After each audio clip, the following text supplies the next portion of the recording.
Prime Minister Modi addressed the 41st United States-India Business Council meet in Washington. He made a big pitch in his address to business honchos. Modi claimed that his government had brought down corruption by improving macroeconomic policies. Now, at the CEO's roundtable, Modi said that India had improved the ease of doing business, observing that the world needs a new engine of growth. Modi said that India is poised to contribute as the new engine of global growth and asserted that a larger Indian economy has multiple benefits for the world. Modi also exuded confidence that Indo-US partnership would benefit both the countries. I'm happy to tell you that today India is poised to contribute as a new engine of global growth.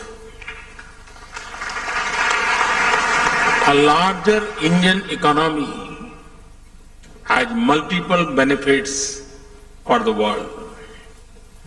Obviously, India presents a large and growing market, but India is much more than a market. India is much more than a market. India is a reliable partner, a source of high quality scientific, engineering and managerial talent, a crucible of development ideas and experiments, an efficient source of high quality R&D, and a testimony that democracy and rapid growth can coexist. As India embarks on a new era of development, it needs to learn much from America's tradition of entrepreneurship and innovation. A frontal attack on corruption. Let me start with my macroeconomy.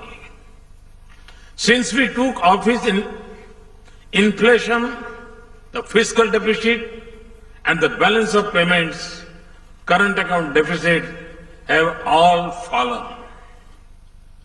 GDP growth, foreign exchange reserves, stock market valuations, and investors' confidence have all increased.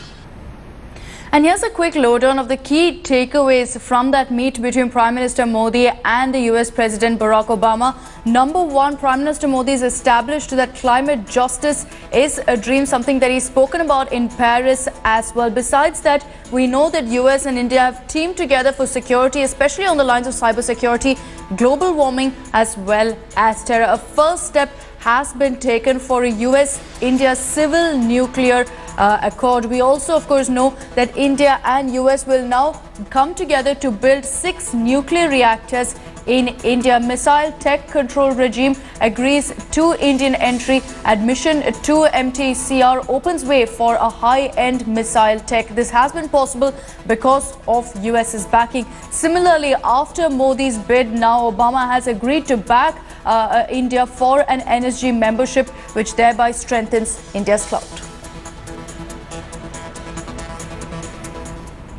And the big focus during the Prime Minister's visit to the United States continues to be on statecraft, and Modi will script history later today by addressing the United States Congress. This is his 10th address to a parliament in 2 years. Here's a report.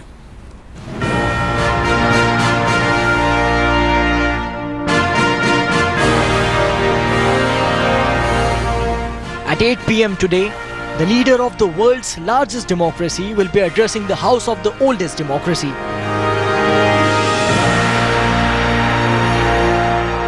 Prime Minister Modi will be addressing the United States Congress, his 10th speech to a foreign parliament in 2 years.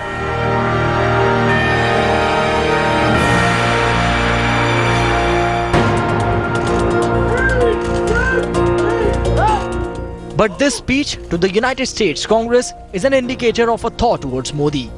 The man who was once banned from entering the US will now address its lawmakers. But what's on Prime Minister Modi's cue cards? Modi is expected to speak on current global challenges, terrorism, defense and climate change. The address will be followed by meetings with senators and a reception hosted by Speaker Paul Ryan.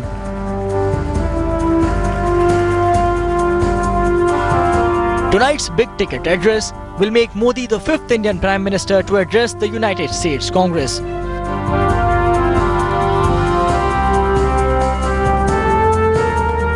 Manmohan Singh, Atal Bihari Vajpayee, P.V. Narasimha Rao, Rajiv Gandhi and Jawaharlal Nehru also had the honour. Civilizational ethos. From a checkered equation with Washington to a blossoming bonhomie with President Obama, Modi has managed to turn around a diplomatic freeze. Will tonight's address seal Modi as a visionary leader among US senators?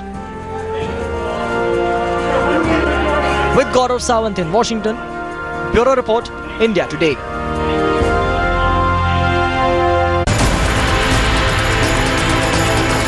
As Prime Minister Modi embarks on his most difficult nuclear mission abroad,